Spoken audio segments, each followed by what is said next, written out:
The Galactic Council had existed for thousands of years, a union of over 300 spacefaring civilizations that maintained order in the galaxy. They had seen countless species rise and fall, but none had caused more confusion than humanity. In just a few short decades, Earth had gone from launching satellites to building experimental warp drives. For the Council, it was not just impressive, it was alarming. Without ever making contact, without even being aware of the Council's existence, humans had already started to reach beyond their solar system. Some members believed humanity was progressing too fast, too recklessly. Others feared that the human mind, with its unpredictable nature and history of conflict, might one day bring chaos to the carefully maintained galactic peace.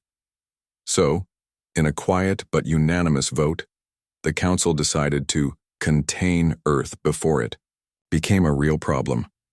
They assigned the task to the Arxol Dominion, a mid-level military power known for its swift and effective enforcement. The Arxol accepted the mission with confidence. To them, Earth was just another undeveloped world with loud ambitions. A fleet of sleek silver Arxol warships appeared in orbit above Earth without warning. Their arrival caused instant panic around the world. From Tokyo to New York, people watched the skies in disbelief as enormous alien vessels hovered silently like shadows. Hours later, a formal transmission was broadcast across every major language on Earth. The message was clear and cold. Surrender and submit to containment. Resistance will lead to consequences. The United Nations called an emergency meeting. Chaos broke out in boardrooms and military bunkers alike. But surprisingly, within hours, humanity found something rare: unity. Old rivalries between nations faded in the face of a shared threat. Military leaders, scientists, engineers, and political advisors formed an emergency global coalition called the Earth Defense Initiative.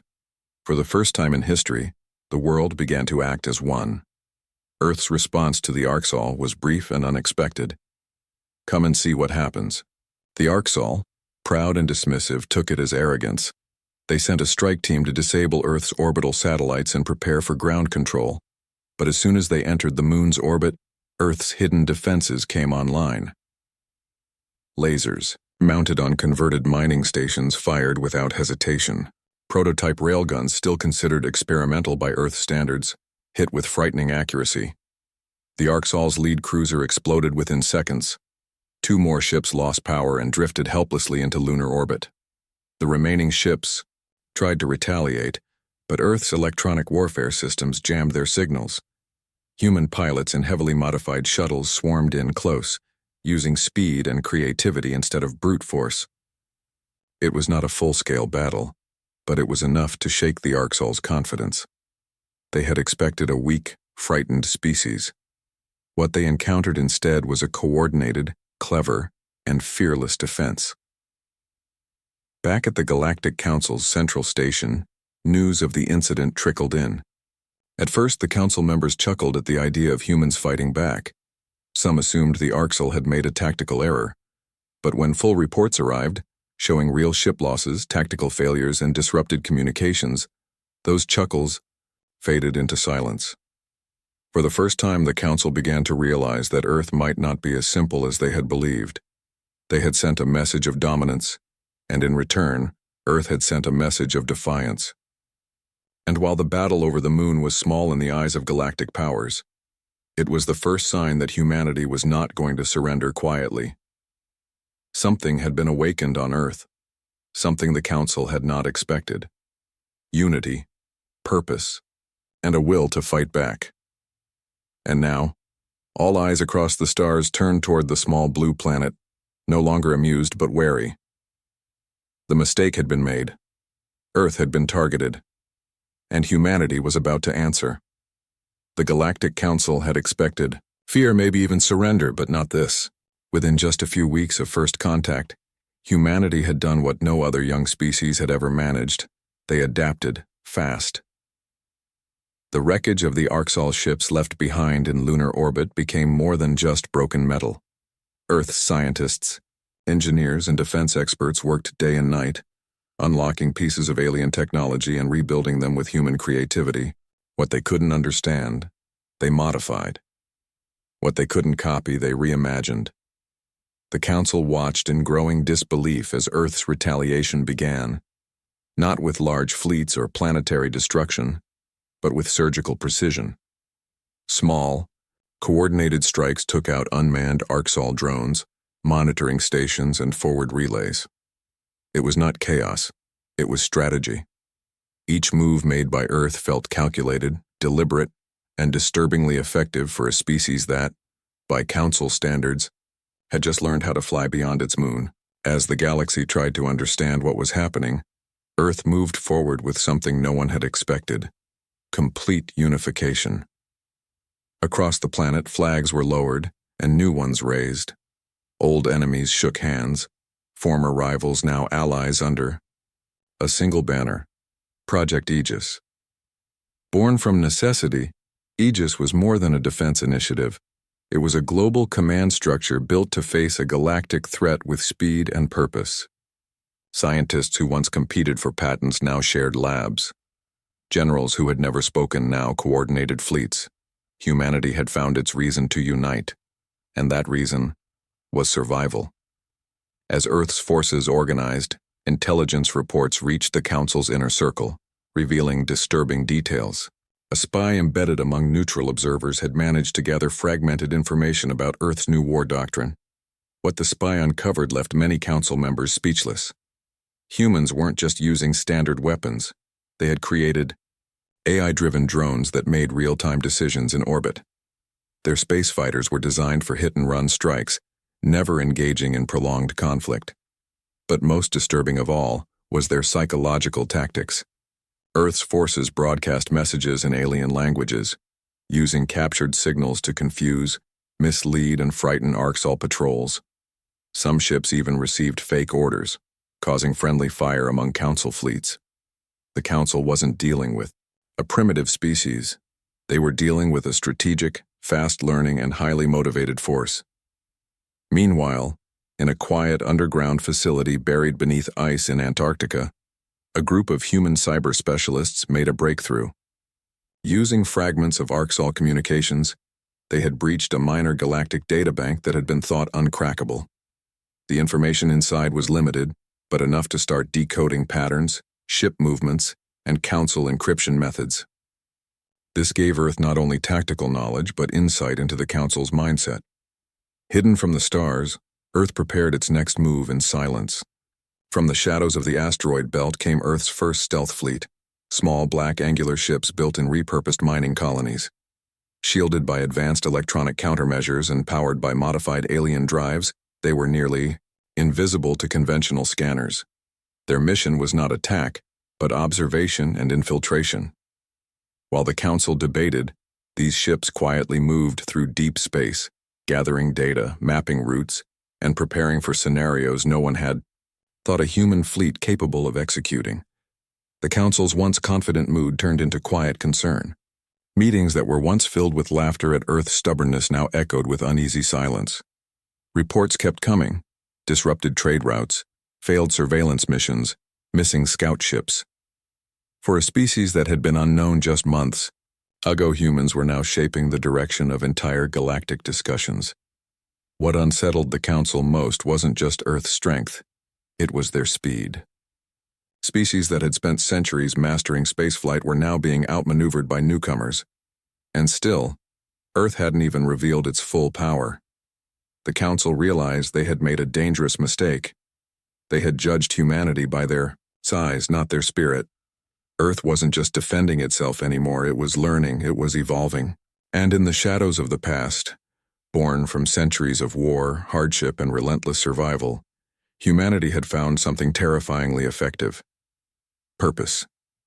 The Council thought the humans would stop after defending their home.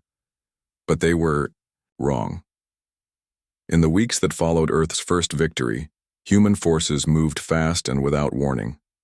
Across the outer systems near the Sol frontier, where Council-linked supply bases and listening posts operated quietly, human stealth ships launched a string of precise ambushes and sudden raids. These were not large battles.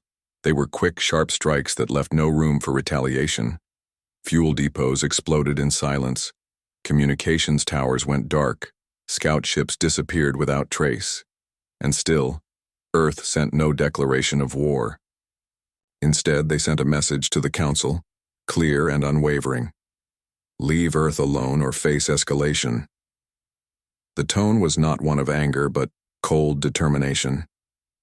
The message reached every council member, from the most peaceful scholars to the most hardened generals. And while many tried to laugh it off, the evidence of Earth's growing reach was impossible to ignore. In one shocking mission, human Marines infiltrated and liberated a hidden Arxol-controlled colony where several fringe alien species had been enslaved for decades. The humans did not just free them, they provided food, medical aid, and safe passage to neutral space. Video of the operation leaked, showing human soldiers treating alien civilians with care and respect, offering comfort instead of fear. What was meant to be a minor rescue operation became something far bigger. In the neutral zones of the galaxy, where smaller species watched from the sidelines, the footage changed everything. Suddenly, Earth was no longer just the target of a containment order. They were seen as a symbol of hope. The Council scrambled to control the narrative. Propaganda campaigns were launched, trying to paint humans as dangerous, violent, and unstable. But the effort failed. Alien networks flooded with videos, testimonies, and messages praising human bravery and mercy. The sight of human medics helping, the wounded, engineers restoring power, and soldiers saluting local leaders began to spread like wildfire. One name kept appearing again and again: Commander Elias Rourke, the young officer who led the liberation mission and became a symbol of defiance across space. In one broadcast recorded during the rescue, he stood beside the alien children and said, "We didn't ask for war, but we'll finish it if we must." That single line echoed far beyond Earth's orbit. Within days, Rourke's name was spoken, in both admiration and fear by species who had never even heard of Earth just months earlier. He was seen as the voice of a planet that had been pushed too far and was now pushing back. Inside the council chambers, unity began to crack. Some members argued that Earth's actions showed dangerous ambition and must be stopped immediately. Others saw the growing support for humans and warned against escalating a war they might not win. Debates turned heated, and old alliances began to shake. The Arxol demanded a full military response. Several fringe members called for peace talks. And all the while, Earth did not slow down. New bases were established in asteroid belts, trade routes were mapped through forgotten space, and human diplomats reached out to species the Council had long ignored. What had started as a containment effort was now a rising rebellion against galactic control, with Earth quietly building influence not through conquest, but through action and principle. The humans were no longer just a problem. They were becoming a power, one that had no seat at the Council, but whose voice was now being heard across stars. And though Earth had yet to send a full fleet or claim any territory, their message was clear. They would not be ruled and they would not be broken. The spark had been lit. What came next would not be silence. It would be fire. From the quiet shadows of deep space, Earth prepared a response unlike anything the galaxy had seen. Operation Eclipse was not just a mission, it was a statement. Using captured Council star maps and reverse-engineered hyperspace technology, humanity charted hidden travel lanes and outdated patrol schedules, identifying weak points in the Council's vast web of control. Then, without warning, Earth launched a synchronized strike across 3 major sectors, targeting only military supply hubs, communication relays, and fleet coordination centers. No civilians were harmed, no colonies attacked. Instead, Earth's stealth fleets moved like ghosts, unseen, unheard, and unstoppable. At exactly the same moment in 3 corners of space, powerful EMP-style weapons, developed in secret labs under Project Aegis, were detonated near critical systems. In seconds, Council fleets shut down. Command posts went dark. Drones fell from the sky. For the first time in centuries, the heart of the Galactic Council experienced complete silence. Messages failed to send. Orders were lost. Ships floated helplessly in space, their lights dim and systems frozen. Earth's strike hadn't just caused damage. It had created confusion, fear, and uncertainty. Before the Council could even begin to recover, Earth's leadership appeared on every open galactic frequency, broadcasting a message in dozens of languages. This is restraint. Do not test our resolve.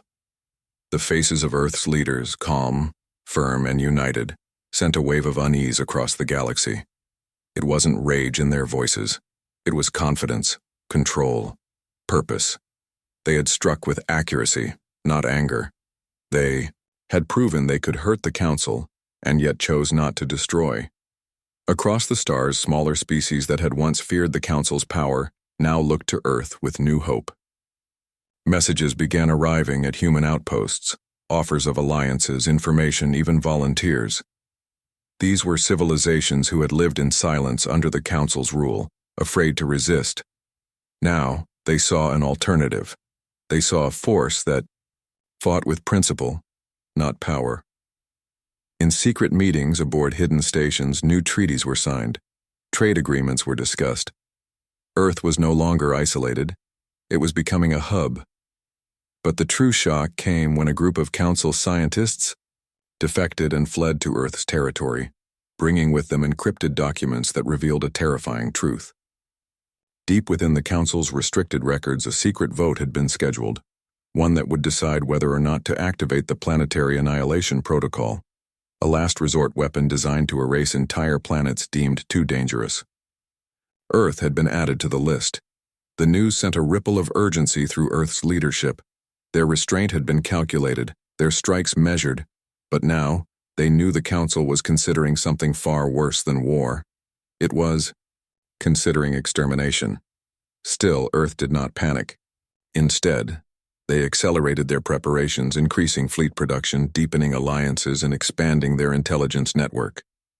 If the Council chose that path, Earth would not face it alone. Inside the Council chambers, the mood was no longer one of control. Tension filled the air as members argued, some still clinging to pride, others now clearly afraid. Earth's recent strike had not just damaged their infrastructure, it had exposed their weakness. Their inability to predict, to react, to stop a young species that had barely entered space. The old belief that humans were reckless and emotional now seemed outdated. Earth had shown discipline, striking with exact force, and then pausing, waiting, offering a chance for peace.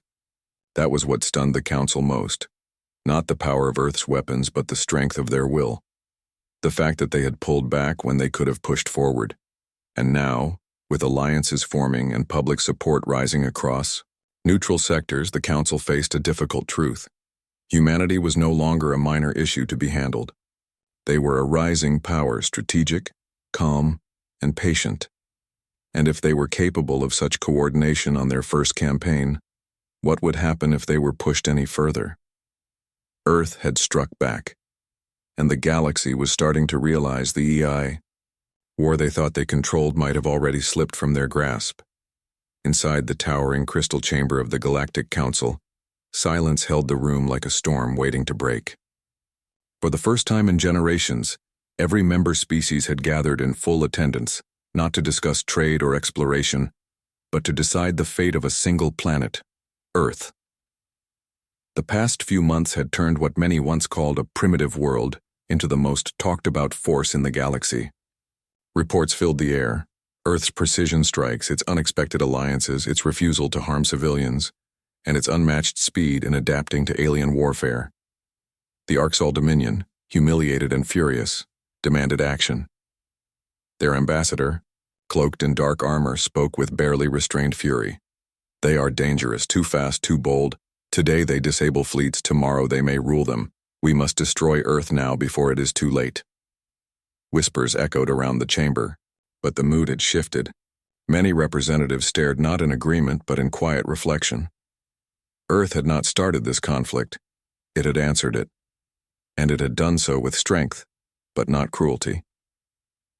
Across the stars, smaller species now viewed humans not as a threat, but as protectors. Council leaders had seen the images.